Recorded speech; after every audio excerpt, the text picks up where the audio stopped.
Every race in the galaxy laughed at the primitive, clumsy humans, but only one alien, Rigor the Zarantine diplomat, did not. Because human hands saved him from death in a crumbling building on Earth when he was a child. Rigor's thin, purple fingers tightened around the stem of his drink. The dimly lit room on his homeworld flickered as he recounted the tale to his colleague Xyloth. I was young, part of a delegation to Earth, a backwater then. The Zarantine cared nothing for humans, but everything changed when the earthquake struck. Rigor's yellow eyes narrowed. The building collapsed. Rubble crushed my legs. I was trapped, dying. Then I saw him. A human. Roy James was his name. Xyloth leaned in. Rigor had never shared this. Roy dug through broken concrete, cut his hands raw. More collapses could have buried us both, but he didn't stop until he freed me. Xyloth's green skin flushed. A human risked death for a Zarantine child? Yes. Roy James carried me out as the city crumbled. No Zarantine would have done the same. Humans taught me the meaning of compassion that day. Rigor slammed his drink down. The galaxy would be just like Roy shortly, whether they knew it or not. All would bow before humanity, whose hands would reshape the stars. Rigor continued, his raspy voice trembling with emotion. Roy dug and dug, his strange five-fingered hands bleeding as he pulled away the heavy concrete, pinning my legs. The ground shook, nearly burying us again, but he shielded me, taking a blow to the head. Roy's red blood mixed with my purple. Xyloth's eyes widened. He was injured himself and still put you first. Yes. In excruciating pain, Roy lifted me in his arms and carried me out of the wrecked structure. Flames burned around us as the city fell, but Roy never wavered. What did he say to you? Xyloth asked. He kept telling me to stay awake, that I'd be safe soon. His voice was calm despite the destruction. I felt peace, like the universe itself wouldn't dare let me die in Roy's arms. Amazing that a human could give you such comfort when our own kind would have left you. Rigor nodded solemnly. Roy got me to the humans' medical area. He stayed by my bed holding my hand even as the Zarantine doctors worked. They were baffled why a human cared so deeply. Xyloth scoffed. Any Zarantine would have abandoned you without a thought. Losing one's own life for another's is unthinkable. I know. Roy James shattered my understanding of the universe that day. Humans weren't the primitive fools we believed. Rigor's thoughts drifted to the weeks he spent in the human hospital after Roy James rescued him. I saw a side of humanity I never knew existed during my recovery, he mused, his voice tinged with wonder. Xyloth tilted his head. Oh, do tell. The doctors and nurses, they worked tirelessly, day and night tending to the injured, both their own kind and Zarantine. They treated us all with the same care and compassion. Rigor's eyes grew distant as he remembered. Really? Even though we're not human? Xyloth asked, disbelief coloring his tone. Rigor nodded. Yes, it didn't matter to them, they just wanted to help, to heal. I saw nurses who should have gone home stay late to comfort patients, doctors who had already worked a full day come back to check on the most critical cases. That's unheard of, Xyloth muttered. No Zarantine would put in that kind of effort for a stranger, let alone an alien. I know. But there's more, Rigor continued. The entire human community came together. People donated supplies, volunteered their time. They did whatever they could to support each other through the crisis. Xyloth shook his head. Such unity, such selflessness. It's not the Zarantine way. We look out for ourselves first, always striving to get ahead of our peers. Exactly. That's what I thought too before Earth. But those humans, they showed me a different path, one of cooperation and compassion. Rigor's voice grew heavy with emotion. And our own delegation? What did they do while you recovered among the humans? Xyloth inquired, though he suspected the answer. Rigor scoffed. They left, abandoned me to fend for myself and focused on their own safety. Not a single one bothered to check on me or offer aid. That doesn't surprise me, Xyloth admitted. It's what any Zarantine would do, protect themselves above all else.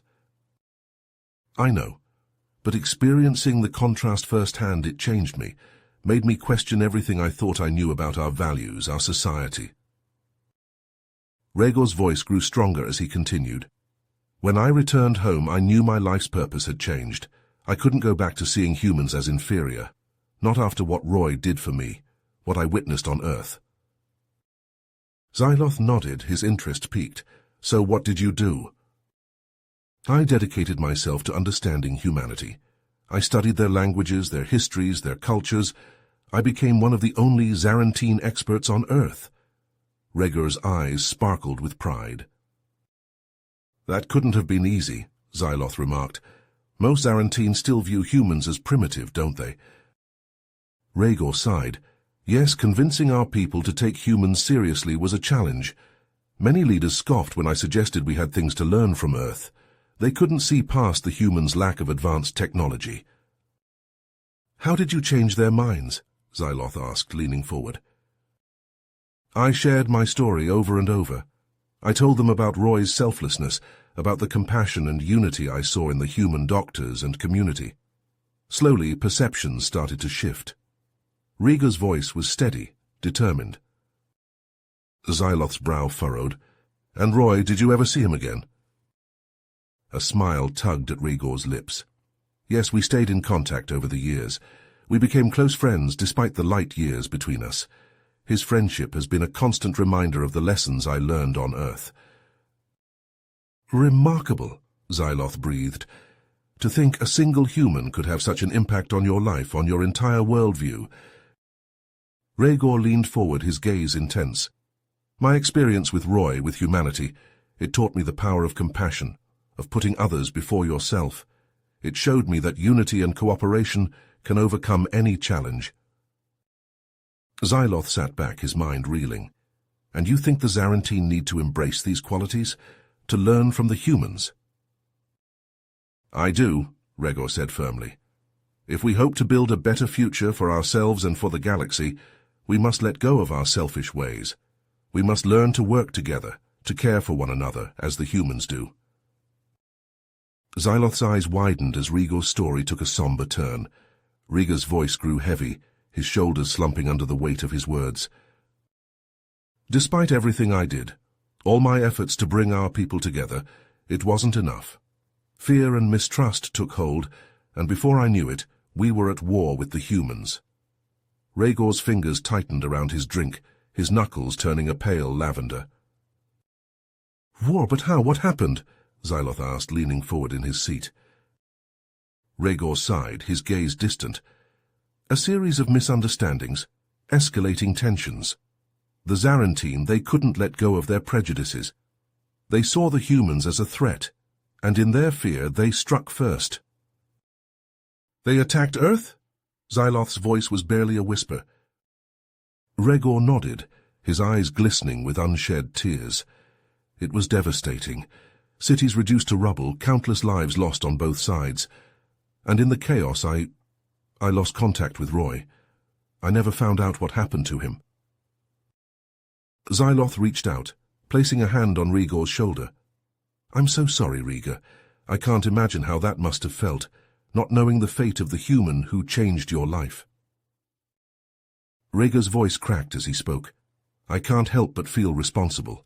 If I had done more, worked harder to bridge the gap between our species, maybe this war could have been avoided.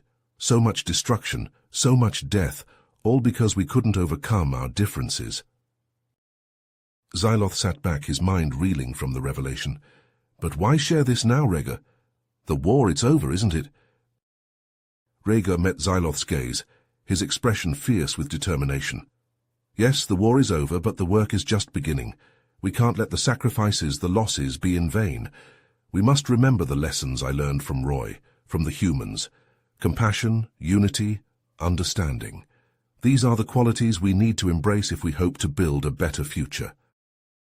Xyloth nodded, the weight of Rhaegor's words settling heavily in the room. You're right. We can't let fear and prejudice guide us any longer. But how do we move forward after everything that's happened? By honoring the bond I shared with Roy, by working tirelessly to promote the values he embodied. It won't be easy, but it's the only way. We must strive for cooperation, for understanding, no matter how difficult the path may be. Riga's voice was steady, filled with conviction. As the two Zarantine sat in silence, the gravity of their conversation hanging in the air, Xyloth couldn't help but feel a flicker of hope amidst the sorrow. The future was uncertain, the scars of the war still fresh, but with individuals like Regor leading the way, perhaps there was a chance for redemption, for a new beginning born from the ashes of tragedy. You have reached the end of the story. If you enjoyed this story and want to support us, please leave a like and subscribe to our channel, and for every comment that says 88, I will heart every single one of them. Thank you for your time.